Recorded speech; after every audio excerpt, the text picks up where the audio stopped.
Have you ever been accused of being a criminal for giving something away for free? That was the question spinning in my head while I stood with dirt on my hands, sweat on my back, and the cold eyes of a police officer scanning my ID like I was a threat. It started with a simple idea. 1 box, 4 shelves, a coat of waterproof paint, and a little sign that said, "Take one, leave one. Little free library." I built it with my son, Cody. He was 10. He helped me sand the edges, screw the plexiglass window into place. We painted the box robin's egg blue, and inside we tucked in his favorites, Where the Wild Things Are, Charlotte's Web, and a dog-eared Harry Potter that had been his since he learned to read. We planted the box right next to the sidewalk, at the corner of our yard. Not on HOA land, not even near a fire hydrant. Just our grass, our stake, our little piece of peace. For 2 weeks, neighbors loved it. Kids stopped on scooters to browse. A retired English teacher dropped off a stack of Steinbecks. One woman left a thank you note. "This is the kind of neighborhood I dreamed of." Then Karen showed up. I'd seen her before, of course. She lived 3 houses down, always in pastel-colored athletic wear, big sunglasses, and that glossy blonde ponytail pulled tighter than her smile. The type who organizes neighborhood watch meetings, but never actually watches anyone except through blinds. She pulled up to my house at 9:47 a.m. on a Tuesday. I know the time because the footage from my Ring doorbell caught her full performance. She marched up in pristine white sneakers, yanked open the library door like it owed her money, then snapped a photo. Next, she pulled out a phone, turned toward my yard, and started filming. This structure is not HOA approved. It violates Community Code Section 12B, unauthorized fixtures within front-facing view of pedestrian pathways, she said, loud enough for the camera and the world. I was in my garage sorting tools. I stepped outside when I heard her voice. Sharp, performative, plastic. "Can I help you?" "You can take this down before the HOA fines you," she said, not even turning to face me. "It's on my property. Sidewalk's public right-of-way." "Right, but this," I pointed to the library box, "is 3 feet from the edge. I measured. That grass is mine." She sneered like I'd kicked her Pomeranian. "I've already reported it. Consider this a courtesy warning." And just like that, she was gone. I tried to shrug it off. My wife said, "Just ignore her. She does this with everyone." But then came the letter. Official HOA letterhead, $200 citation, unpermitted structure, obstructing pedestrian aesthetics. I appealed it. They said, "We'll review the matter at the next board meeting." That was 3 weeks away. Meanwhile, the little library kept doing good. Someone dropped off coloring books. One dad even stocked it with beginner readers in Spanish. The neighbors loved it, all except Karen. Then, one morning, I came outside and froze. The box was gone. Just gone.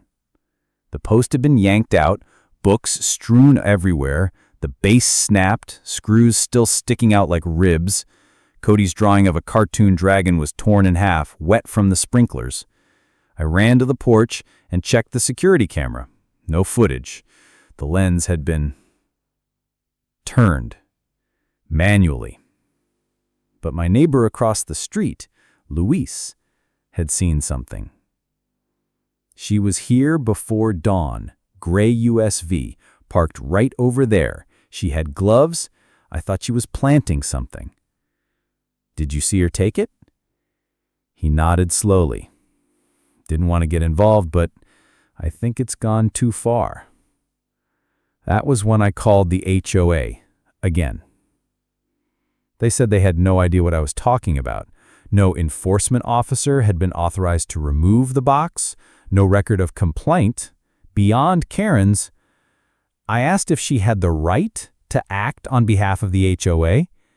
They said no, she wasn't even on the board anymore. She was removed 6 months ago for overreach, the woman said quietly. That night, I rebuilt the box, just like before. Same wood, same paint. Only this time, I added something extra. A small wildlife cam, tucked behind a bush, motion activated. And I wrote a note inside the box. To whoever keeps removing this, you can steal a box, but you can't erase kindness. 2 days later, I woke to flashing lights, 3 police cruisers, an officer knocking, my son crying. Karen had called them. She told them she saw a man with tools installing an illegal fixture and possibly casing houses. She sent them a video from her own phone. It showed me on my knees, hammer in hand, in my front yard. No context, no sound, no hint that I was fixing a gift for children. And now I stood there, dirt on my shirt, sweat on my brow, as the officer asked me for my license. I gave it. He looked at the address, looked at me, then looked at Karen, who stood across the street, still filming, arms crossed like a hall monitor on steroids. "You live here?" he asked. "I do." "Is this your structure?" "Yes, on my property. I have the title if you want it." He paused. His partner whispered something. Then, "Sir, we got a call that this was a suspicious activity. Sorry for the inconvenience." Then he turned to Karen. The moment the officer turned away from me and stepped toward Karen, I felt the first breath I'd taken all morning reach my lungs fully. He adjusted his utility belt, walked slowly across the street, and said something I couldn't hear. Karen didn't lower her phone. She kept filming like she was documenting a wild animal, never once acknowledging the irony. My neighbor Luis had come outside by then, leaning against his mailbox. The other patrol officer walked over and spoke with him. I watched as Luis pointed toward the curb, then toward the remains of this shattered library stand. The first officer walked back to me. "Mr. Jensen, can you tell me what this structure was exactly?" "A little free library," I said. "Built with my son, on my property." "You said you had a deed?" "Yeah, want to see it?" I pulled up the property line survey on my phone and showed him the measurements. The spot where the box stood was clearly within my yard. He nodded and took a few photos. "We've seen situations like this before. HOA disputes can get personal fast." "She's not even part of the HOA board anymore," I muttered. That made him pause. "She told dispatch she was acting on behalf of the homeowners association. She was removed months ago for harassing other residents," I said. "She tore this down once already." "Do you have proof of that?" I looked at him for a second, then turned toward the hedge. I pulled out the little wildlife camera and popped the SD card. My hands were shaking slightly. "Give me a minute," I said. I went inside, loaded it onto my laptop, and queued up the recording. There she was. Timestamp, 5:12 a.m. Karen in a gray SUV. She parked with the headlights off, wearing gloves. She pulled out a crowbar and yanked the library box out of the soil. She tossed it into the back of her car like it was trash. Then, most chillingly, she walked over to my security camera and turned the lens upward. I paused the footage, took a breath. I brought the laptop back outside and showed the officer. He watched it all. His lips tightened. "That's very helpful," he said, clicking the touchpad back to the beginning. "Do you mind if I make a copy of this?" "Please do." He called his partner over. They both watched it again. Across the street, Karen was still pretending to film, now clearly less confident. Her face was rigid, her stance defensive. After 5 minutes, both officers crossed over to her. This time, I saw the conversation. "No, I didn't steal it. I removed a code violation," she said, eyes darting. "The HOA has strict guidelines." "Ma'am, you're not an official representative of the HOA, correct?" "I used to be. That's irrelevant." Actually, it's very relevant, one officer said. I was protecting the integrity of the neighborhood. By trespassing on someone's private property and removing personal items, the officer asked. That box was illegal. Not according to the title survey. You tore down a child's community library, ma'am. She started stammering. It's a matter of public safety. What if someone puts poison in one of those books, or... The officers didn't engage that line of logic. They asked her to step back. They took her information. She was visibly shaken now, her posture collapsing as her neighbors stepped out of their houses, one by one, to watch. Louise filmed, quietly.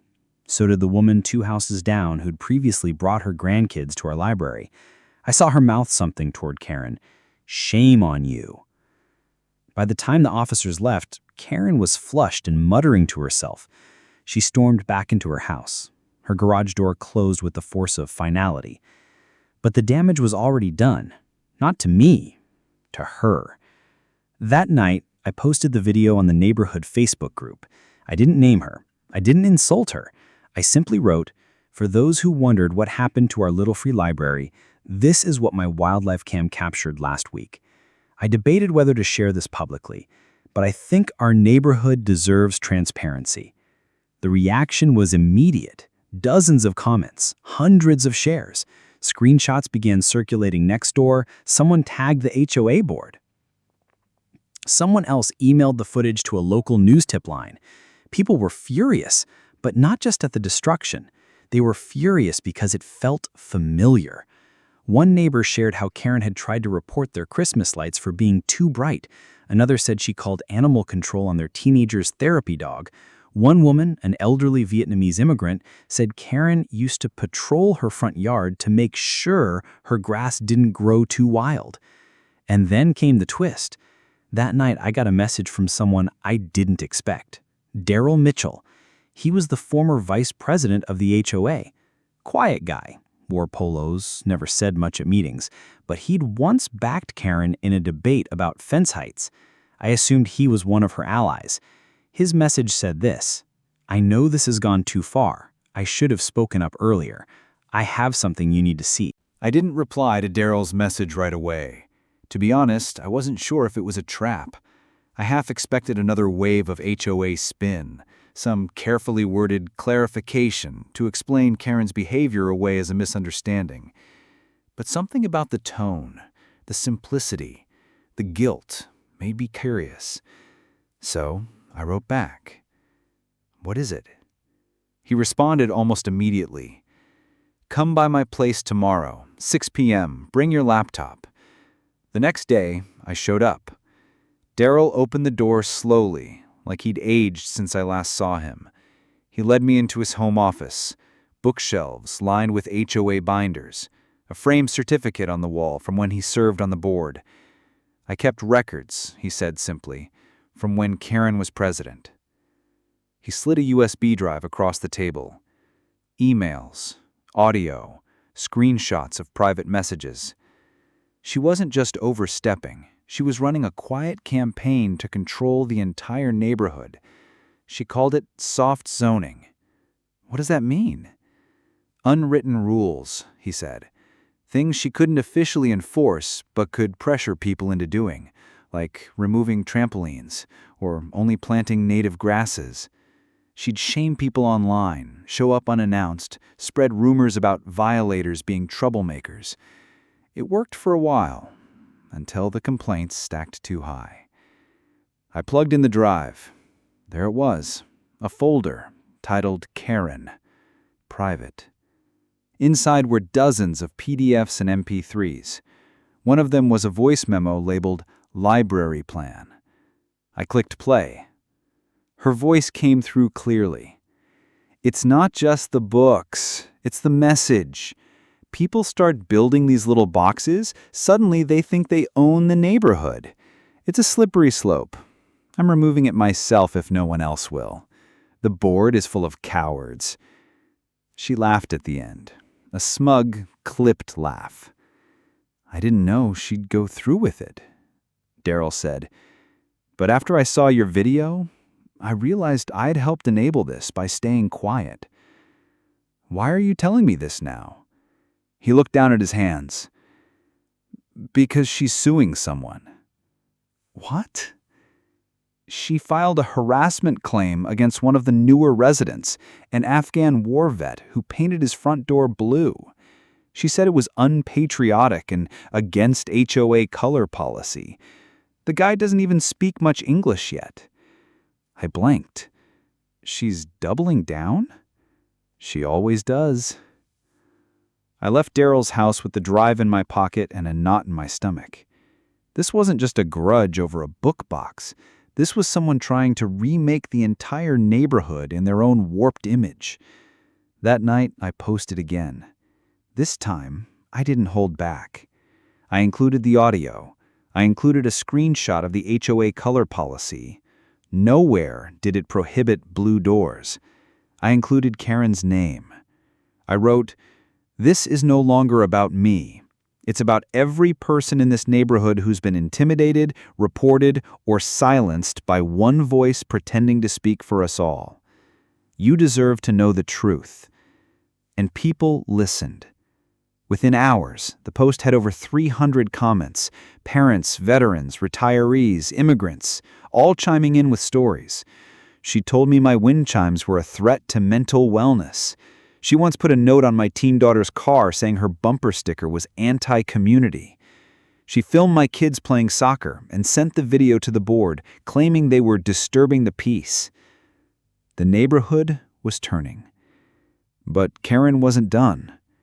The next morning, she posted a live video from her kitchen, framed with carefully placed flowers and a Bible on the counter. She wore black. Her voice trembled. "I've been victim of a smear campaign. A certain individual is spreading lies, editing audio, manipulating video. I have served this community for over 12 years. I have kept it safe. And now I am being crucified for doing what no one else had the courage to do." She sniffled. "And let me be clear, I am the victim. I have been followed, threatened, filmed without consent. My mental health is suffering." She ended the video with one final line. "If anything happens to me, the blood is on your hands." It backfired immediately. Within minutes, the comment section exploded.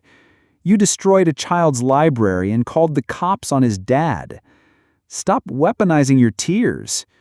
You don't get to cry victim after acting like the HOA Gestapo for years. Lady, take a seat."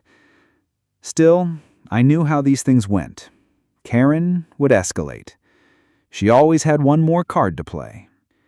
And sure enough, it came 3 days later, in the form of a cease and desist letter delivered to my door. Signed, Karen Winslow, representing Winslow Consulting and Community Oversight Solutions, LLC. She was now claiming to act as a private civic consultant.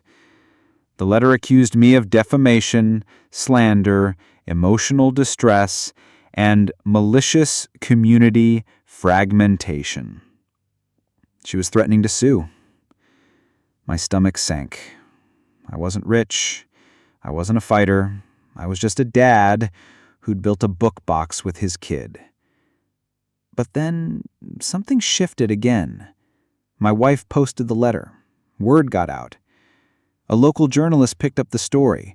Then a YouTuber, one of those urban justice guys, made a breakdown video titled, "She Called the Cops Over a Book Box and Then Tried to Sue the Guy Who Built It."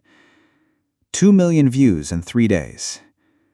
And then came the HOA's emergency meeting. The HOA called it an emergency special session, but everyone knew what it really was: damage control. They announced it via email and printed flyers stuffed into mailboxes. Community meeting, July 14th, 6 p.m., Clubhouse Hall.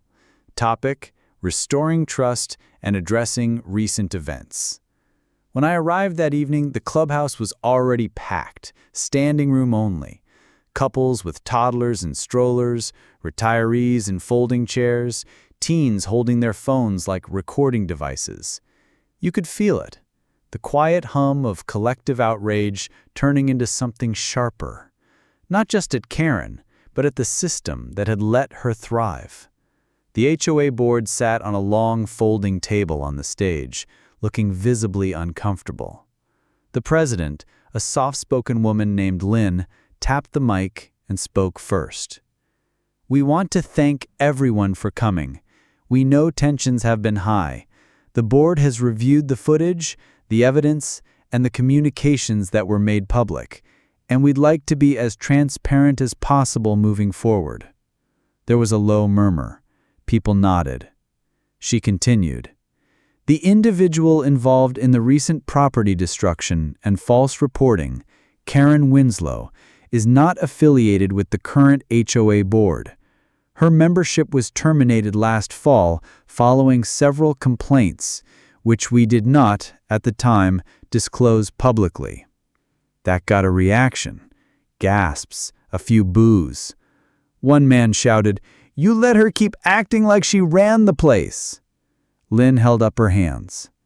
"We understand that mistake now, and we are sorry." Then she looked down, clearly steeling herself. "Effective immediately, the board is filing a community restraining order barring Miss Winslow from representing herself as an HOA agent in any capacity." Applause erupted. It wasn't rowdy, it was relieved. But that wasn't the end of it. One of the newer board members, a former lawyer named Marcus, took the mic. He cleared his throat. He said, "There's more. We've reviewed her recent attempt to serve a cease and desist to Mr. Jensen under the name of a non-existent community firm, Winslow Consulting and Oversight Solutions. As of yesterday, our legal team filed a counter-notice for fraudulent misuse of legal threats within an HOA jurisdiction. It's being reviewed by the city attorney." A woman from the back of the room called out, "Is she going to be sued?" Marcus answered flatly, "That's no longer up to us. That's in the hands of law enforcement and civil court." I sat there, stunned. I hadn't expected all this. Honestly, I had expected a mild slap on the wrist, maybe a new fine structure or a vague promise of community healing. But this was real. Then they called for public comment. One after another, neighbors stood up. Louise spoke first. She tried to intimidate me into pulling my security camera, said it was watching too close to her yard. That was last year. I didn't say anything because I didn't want trouble, but silence just fed her. Then a woman with a baby on her hip added, "She scolded me for breastfeeding on my porch, said it was disruptive to community harmony. I cried for a week." Even Daryl stood. I enabled her, not by agreeing, but by staying quiet. That's on me, but it stops here. Eventually, they handed me the mic. I stood up slowly. I could feel dozens of eyes on me, and behind them, dozens more, watching the live stream on Facebook. I never wanted this to blow up. I just wanted to build something my kid could be proud of, something that brought a little good to the block. I paused, finding my breath. But what Karen did, tearing it down, calling the cops, threatening me, it's not just about a box of books. It's about who gets to decide what community means and who's allowed to belong. I looked toward the back of the room. Because if giving away free books is a threat, then maybe the threat isn't the box. Maybe the threat is kindness she couldn't control. A few people clapped, then more, then most of the room. I sat down, heart hammering. My wife squeezed my hand. The meeting adjourned shortly after. People didn't leave right away.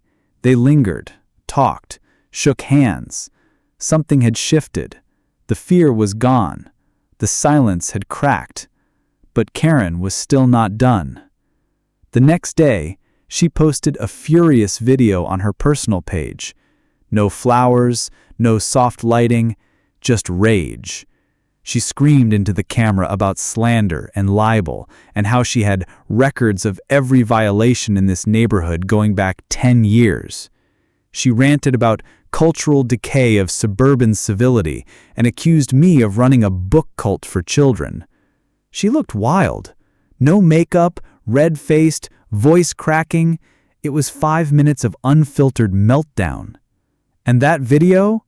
That was the final nail. It got shared on Reddit. Someone reposted it to TikTok with the caption, "Karen loses it over children's library, goes full book ban mode." It went viral. Overnight, her consulting business listing was flooded with fake reviews. Yelp shut the page down. She tried reporting people. She tried threatening lawsuits again. No one listened. Then the media picked it up. A local TV news crew did a short piece. HOA horror, community library sparks legal battle. They showed the wildlife cam footage. They interviewed me and Luis, and even a kid who said, "I found my favorite book ever in that box." Karen refused to give a statement, but that didn't stop the fallout. By the end of the week, her house had a for sale sign on the lawn. The listing was anonymous, unmarked agency, by appointment only. Rumors swirled that she was moving to Florida or somewhere even deeper into HOA strongholds. Others said she was staying with her sister in Arizona to recover from the trauma of public defamation. But I didn't care where she went, because the library, we rebuilt it. This time stronger, bolted to concrete, solar-powered light on top, a little bench beside it, and a new carved plaque, donated by Luis. Community is stronger than control. Karen didn't attend the final HOA board vote, though she was given the chance. It wasn't a courtroom, but it might as well have been. The board moved to formally ban her from future leadership roles, voting unanimously to blacklist her from holding any decision-making authority in community affairs. It was a symbolic move, but one the neighborhood needed. As for the cease and desist, it never made it to court. Her consulting firm wasn't registered with the state, and the city attorney confirmed there was no legal standing. The letter she sent me was nothing more than a bluff, another scare tactic in a long list of attempts to keep others silent. And yet, I didn't feel triumphant. Not really. One afternoon, about 2 weeks after she moved out, I walked past her old house. The lawn was yellowing, neglected. A broken garden gnome lay in the flower bed. Her wind chime still hung near the porch light, clinking sadly in the breeze. It didn't feel like victory. It felt tired, like something had finally given way after years of tension no one wanted to name. I kept thinking about all the people who had stayed quiet because it was easier, because confronting her meant drama, meant risk. The silence wasn't cowardice. It was survival. But silence had a cost, and for years, Karen had used it like a weapon. Now, without it, she was just a woman yelling into a void. And eventually, even the void had stopped listening. The new library flourished. It wasn't just mine anymore. Other neighbors started stocking it regularly. One guy, a retired teacher, began a weekly story bench event where he read to kids every Saturday morning. Someone donated graphic novels. A local teen painted a mural on the side, a winding tree with books hanging from the branches like fruit. And then came something unexpected. A family at the end of the block, newcomers, immigrants from Syria, built a second little library in their yard. This one stocked with bilingual books, English on one side, Arabic on the other. The neighborhood started to shift, slowly, genuinely. The Facebook group changed too.